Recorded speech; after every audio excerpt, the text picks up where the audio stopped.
अस्सलाम वालेकुम दोस्तों, क्या हाल चाल है? ठीक है। आज हम आपके लिए लेके हैं, अगर चेहरे पर चश्मा पहनने से निशान पड़ जाए,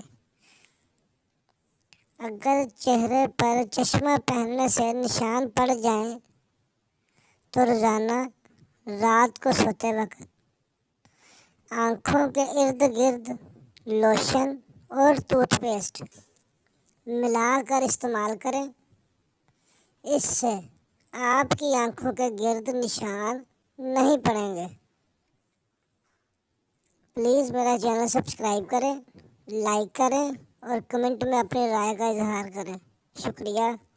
अगर वीडियो अच्छी लगी हो तो शेयर करें। Thank you so much.